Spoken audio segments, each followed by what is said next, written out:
అలాగే ఉంది. ఏంటి విషయం? అవనితో మాట్లాడాలి. అవని లేదుగా. అవనిని ఇంకేం ఇబ్బంది పెట్టాలనుకుని వచ్చారు?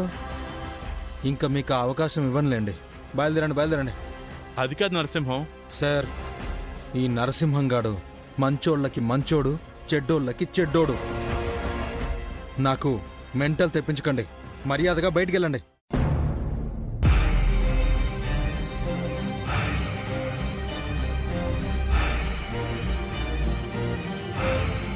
నీతోనే మాట్లాడాలని వచ్చావమ్మా. నువ్వు లేవని పొమ్మన్నారు. అవని, నువ్వు వాళ్ళతో ఏం మాట్లాడాల్సిన అవసరం లేదు. బయటికి పొమ్మను. అవునమ్మా, నీతో ఏదో అవసరం ఉండే వచ్చుంటారు. అందితే జుట్టు, అందకపోతే కాళ్ళు. స్వార్థపు మనుషులు. ముందు విషయం ఏంటో తెలుసుకుందాం బావా. చెప్పండి, ఎందుకొచ్చారు? నాతో ఏదైనా పనుందా? అవునమ్మా. ముందు మీరు కూర్చోండి, కాఫీ తీసుకుని వస్తాను. మార్కెట్కి వెళ్ళి నాటుకోడి తీసుకొచ్చి గారెలు కూడా వెయ్యి, తిని వెళ్తారు. బుద్ధి లేదు దీనికి. మాకేం అవసరం లేదు. మర్యాదలు చేసినా మీరు నిలబెట్టుకుంటారా, గుర్తుపెట్టుకుంటారా? ఓ విషయం చెప్తాం వినమ్మా. రేపు వరలక్ష్మి వ్రతం కదా, అందుకే విగ్రహాన్ని ముక్కు పుడకను తీసుకువెళ్దామని వచ్చాం.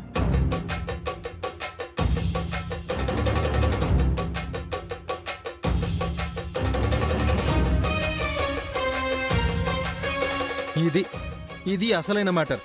చెప్పాను కదా, ఏదో పనుంటే గాని రారు అని. పల్లెటూరులో అంత పొగరుగా వదిలేసి వెళ్ళిపోయావు కదా, మళ్ళీ మరెందుకొచ్చావు? నీకు గర్వమున్నా అవనికి లేదు. తనది మంచి మనసు కాబట్టి ఇచ్చినా ఇచ్చేస్తుంది. ఇవ్వను బావా.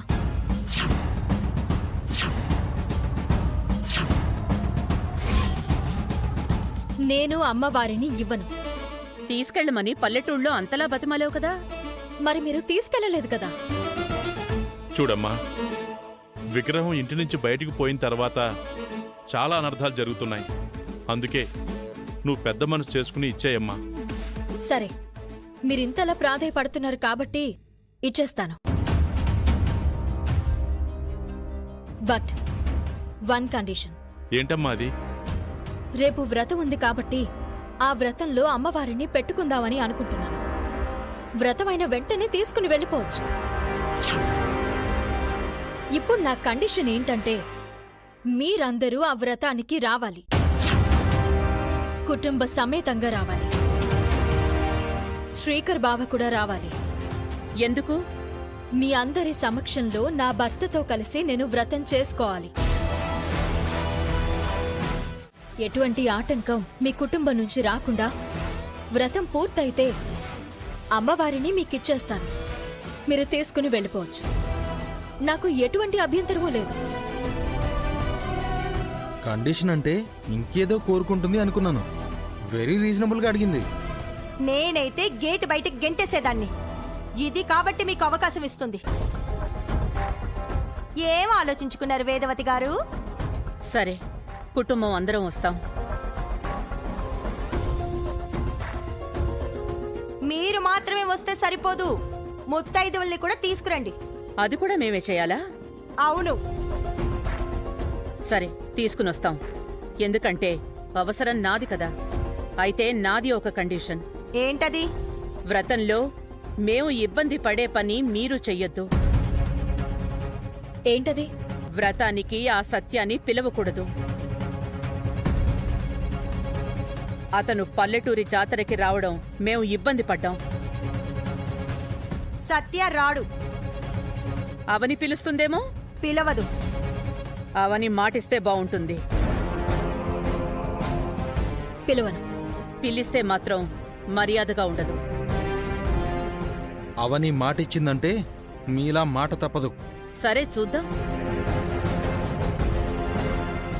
బయలుదేరతామమ్మా. సరే మావయ్య.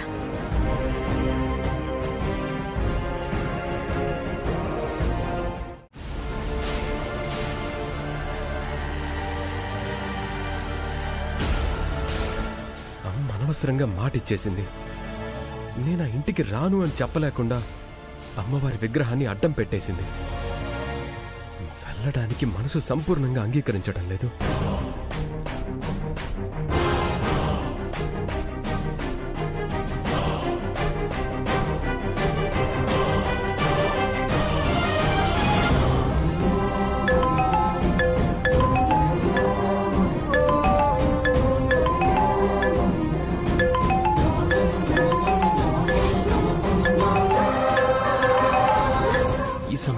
చేస్తుంది.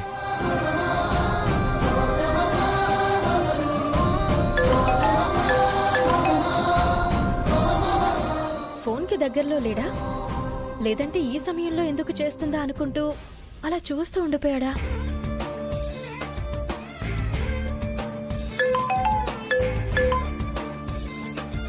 హలో, బావున్నారా శ్రీవారు? బావున్నారా బావగారు?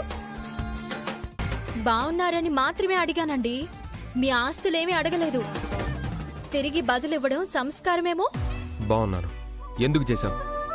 రేపు వ్రతానికి వస్తున్నారు కదా? రావాలని లేదు, కానీ కానీ అమ్మ చెప్పేసరికి తప్పక వస్తారు. ఎంతైనా తమరు అమ్మ చాటు బిడ్డ కదా. సాధారణంగా పెళ్ళైన తర్వాత కొంగుచాటు మొగుళ్ళుగా తయారవుతారు. నా బావగారు మాత్రం ఇంకా అమ్మ చాటు కొడుకుగానే ఉండిపోయారు. నా రాత అలా రాసిపెట్టుంది. ఏం చేస్తాం?